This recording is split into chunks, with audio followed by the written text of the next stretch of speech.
ডিসেম্বরের মধ্যে আপনারা নির্বাচন চাইছেন, সেক্ষেত্রে যদি নির্বাচন ডিসেম্বরের মধ্যে আয়োজন করা হয়, সেক্ষেত্রে তারেক রহমান কবে দেশে ফিরবেন জানতে চাই। না, আমি ততটুকুই জানি যতটুকু বাকি সবাই জানেন। এটা এমন এক বাংলাদেশের উনি সন্তান যে বাংলাদেশের স্বাধীনতার ঘোষণা দিয়েছিলেন ওনার বাবা, যে বাংলাদেশের জন্য ওনার বাবা সেক্টর কমান্ডার হিসেবে সরাসরি মুক্তিযুদ্ধ করেছিলেন। উনি এখানকার সেনা প্রধান ছিলেন, নির্বাচিত রাষ্ট্রপতি ছিলেন। বাংলাদেশের বৃহৎ রাজনৈতিক দল ওনার হাত দিয়ে সৃষ্টি, বাংলাদেশি জাতীয়তাবাদ সৃষ্টি করেছিলেন শহীদ প্রেসিডেন্ট জিয়া রহমান। তার সন্তান জনাব তারেক রহমান। ওনার মা বাংলাদেশে 3 বার নির্বাচিত প্রধানমন্ত্রী ছিলেন, যার হাত ধরে সংসদীয় গণতন্ত্র শুরু হয়েছে। সুতরাং এমন একজন নেতা ওনার দেশের টানে, মানুষের টানে সবচেয়ে দ্রুততম সময় ফিরে আসবেন, এটাই তো বাস্তব, এটাই তো স্বাভাবিক। এই দেশের জন্য মমত্ববোধ, দেশপ্রেম ওনার মতন করে তো আর কারো হওয়ার কথা না হয়তোবা।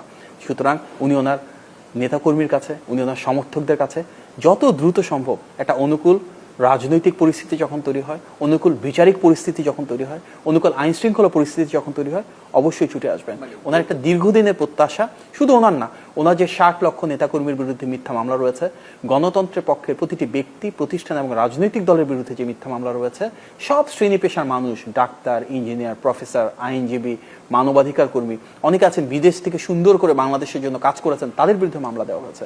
শেখ হাসিনার প্রতিবাদ দেশে বিদেশে যারা করেছেন তাদের সবার বিরুদ্ধে মিথ্যা, গায়েবী, প্রতারণামূলক, জালিয়াতি মামলা দেওয়া হয়েছে।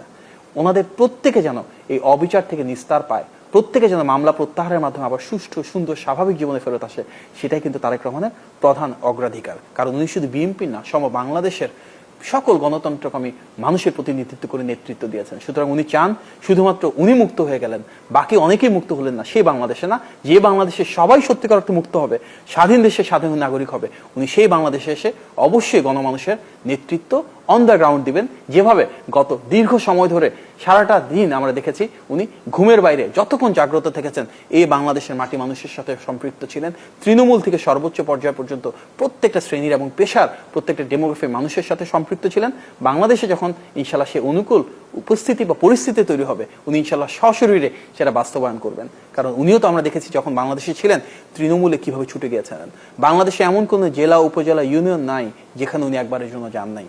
উনি যদি সেই 2001 থেকে 2006 সালে বাংলাদেশের প্রতিটি ইউনিয়নে যান, আমরা বিশ্বাস করি আবারই বাংলাদেশে ফেরত এসে প্রতিটি ওয়ার্ডে ওনার পদচারণা মুখরিত হবে ইনশাল্লাহ। এটা অন্তর্বর্তী সরকারের দায়িত্ব, যত দ্রুত ওনারা সেই অনুকূল পরিবেশ তৈরি করবেন, ইনশাল্লাহ যেন তারেক রহমান ফেরত আসবেন। এবং আমরা বিশ্বাস করি বাংলাদেশের ইতিহাসে সবচাইতে বড় জমায়েতের মাধ্যমে কিন্তু ওনাকে এই দেশ আবার বরণ করে নেবে।